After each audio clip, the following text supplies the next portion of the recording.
Kia ora guys, welcome back to the Black Jersey. I've just finished university, so I thought I'd pretty much better christen my channel with a wee upload for you guys about last week's game against England. A big thank you always goes to my patrons, and if you're a new viewer, make sure you like this video and subscribe to me if you enjoy it. Well, how on earth do you have a winning margin by that much and somehow still end up conceding a draw? A few followers of mine over on Instagram, they expressed their opinions that the All Blacks were going to get a good one to end the season. I said, I don't know, man, I'm not so confident in the reserves. And what came off the bench for both sides was very telling about the final score.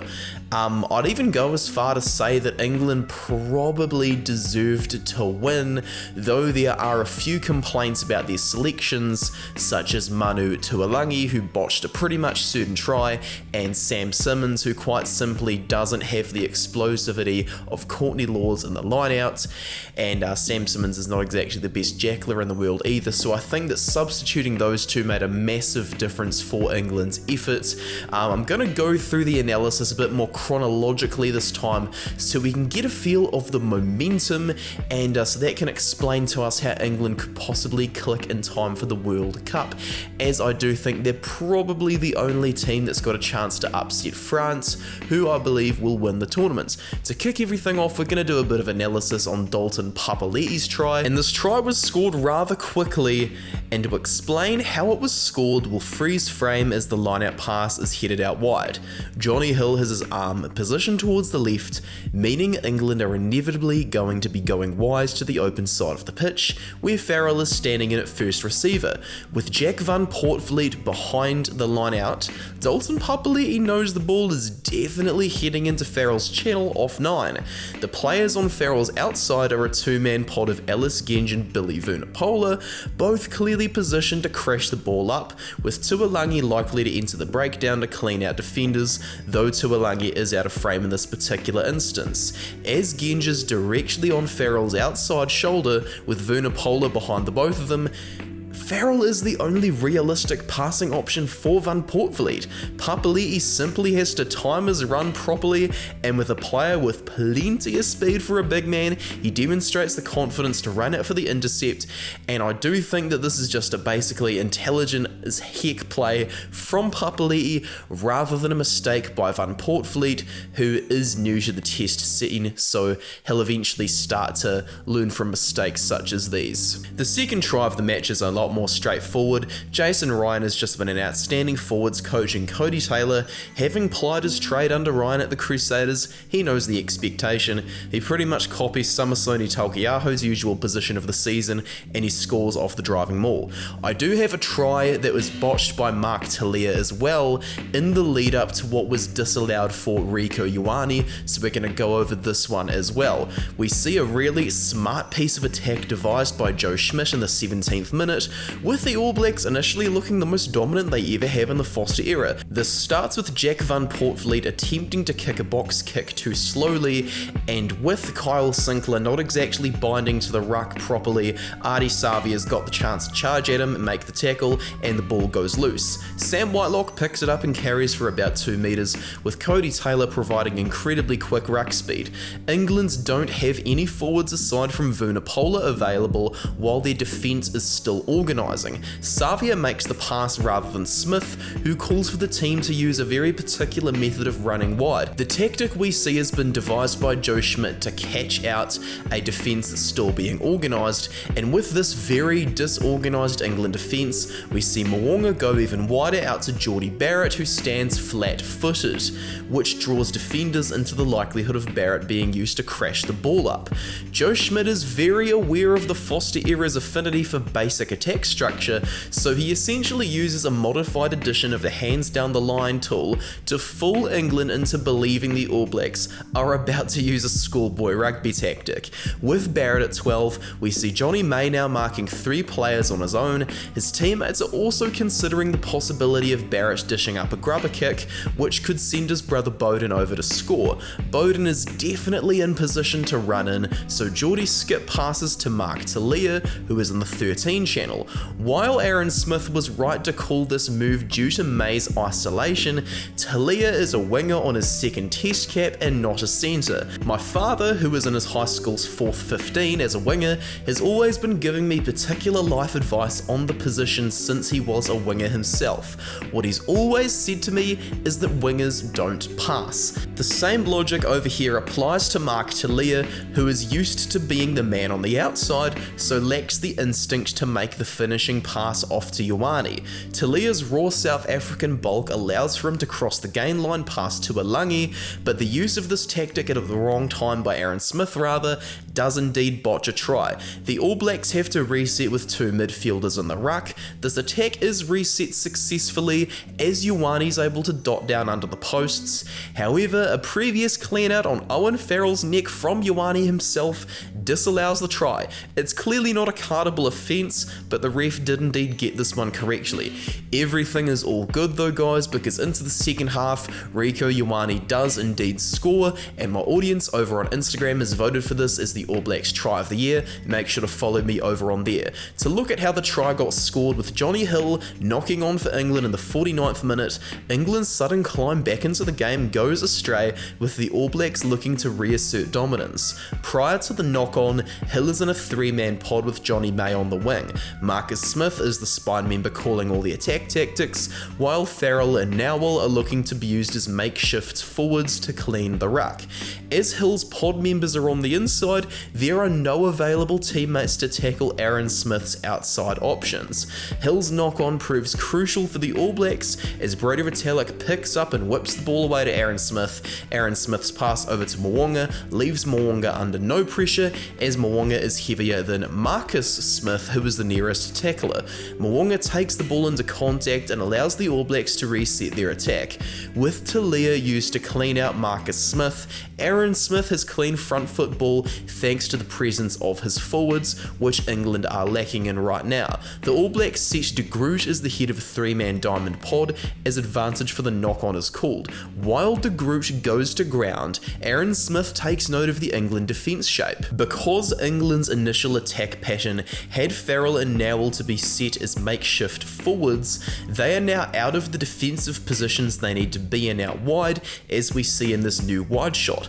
Much of the England open side is covered by forwards, so this gives the All Blacks a chance to use their pace from deep. Beauden Barrett has also noticed Nowell's incorrect positioning, so follows through with Smith's idea to exploit it by making a very good cross kick.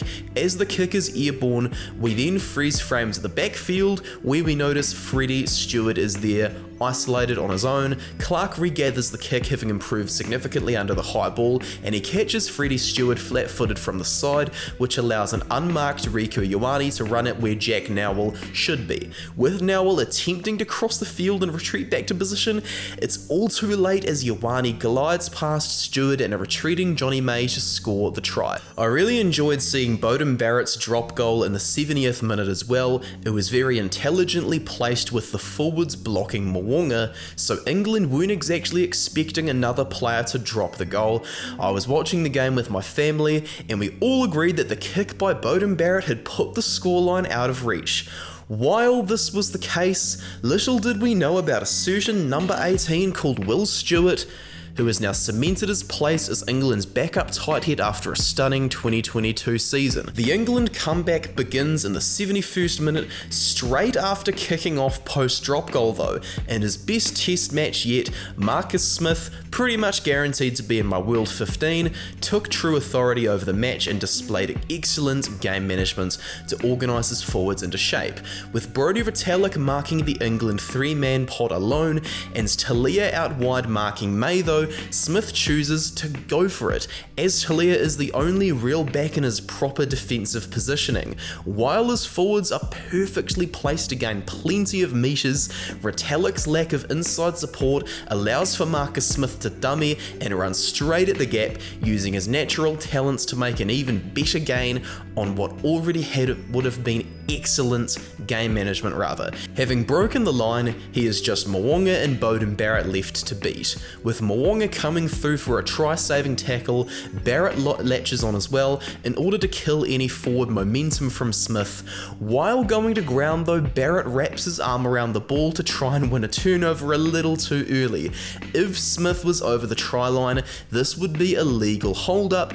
However, they are not over the try line, therefore Barrett has hands in the ruck, as it has been ruled as formed by the referee. He is now correctly yellow carded for trying to win a turnover off his feet. Since Italy's 2017 innovation against England, in which they didn't contest the breakdown, all tacklers must now disengage from the breakdown and re-enter from the gate in order to win a turnover, and these criteria are the ones which see Barrett sent off for the rest of the match. England are then able to drive Will Stewart over the line for an accidental try, with Mo'unga coming in a little too late to attempt to hold Stewart up. Almost immediately after Will Stewart scored, England are over for another one, courtesy of the very similarly named Freddie Stewart, who will likely go down as England's greatest ever fullback. What's even better is that this is probably one of the greatest tries of all time. To analyse how this begins, we first start with the positioning of George Bower in the 73rd minute. I don't like picking on particular players at all,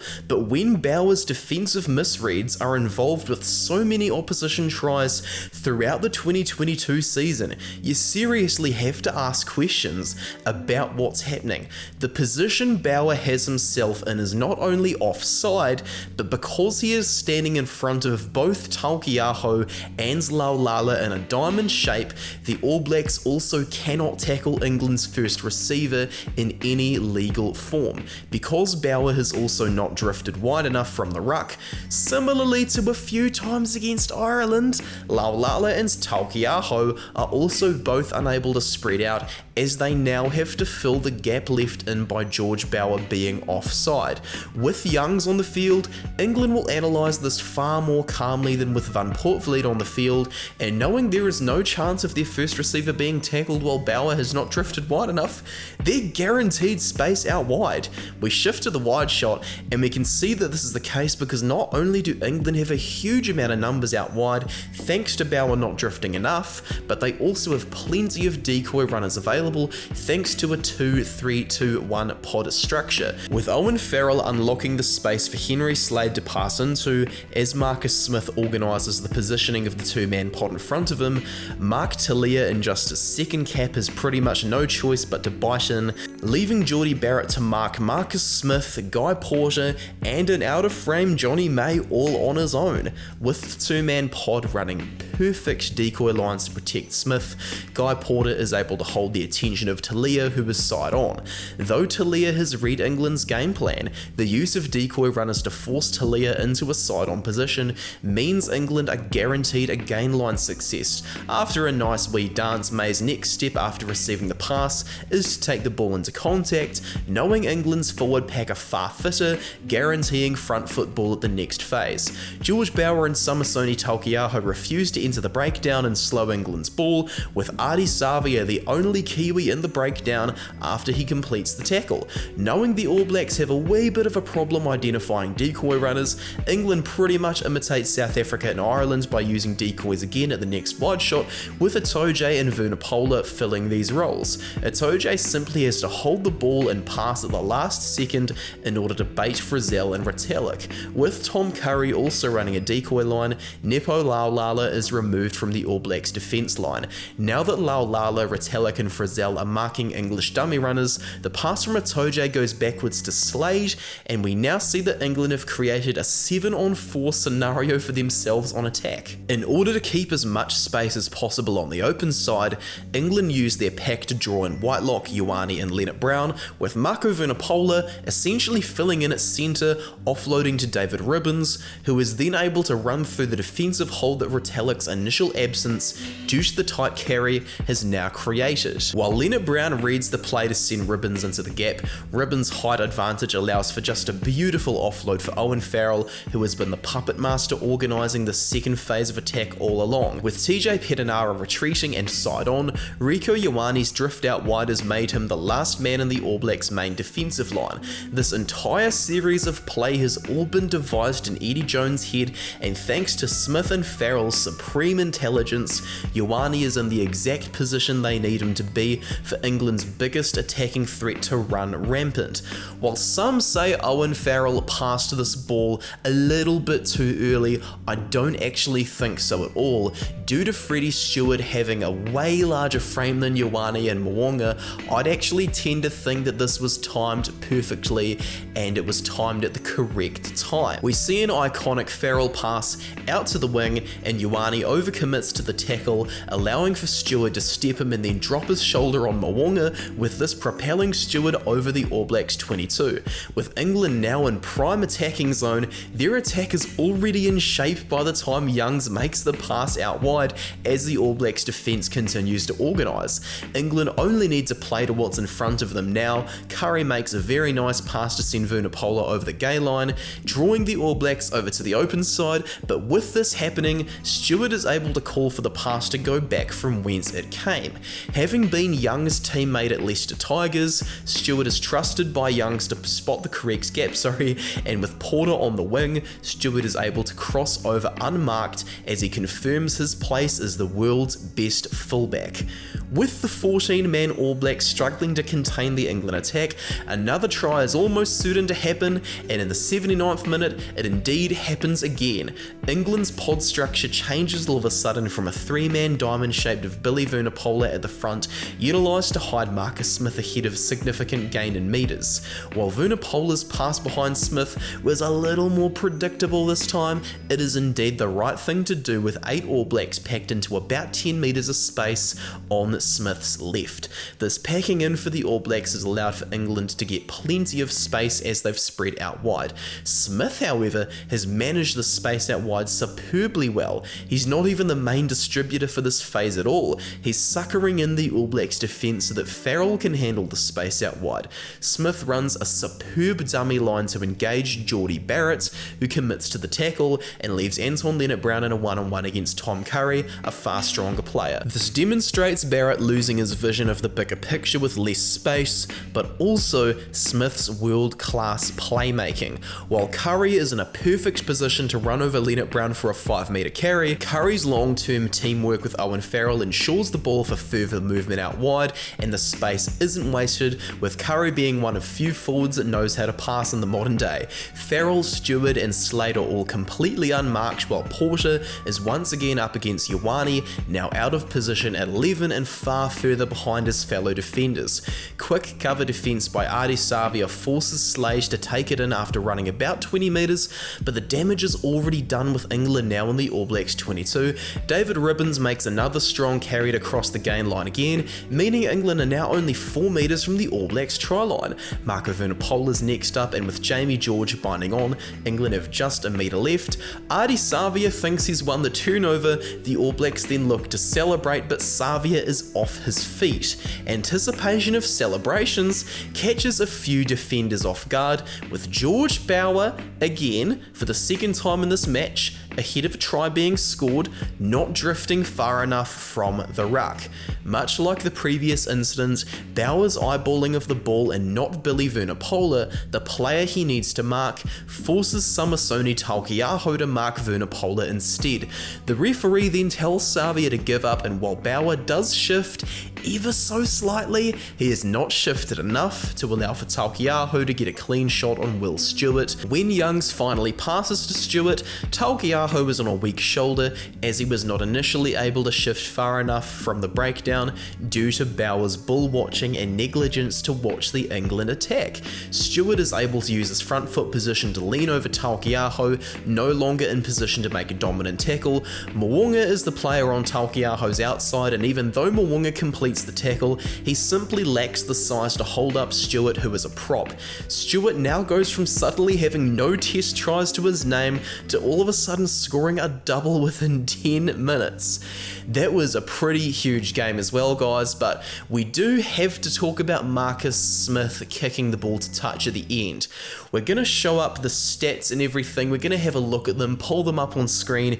As we can see, England's committed let's just say a fair bit of time to conceding penalties, with 12 in their opponent's half.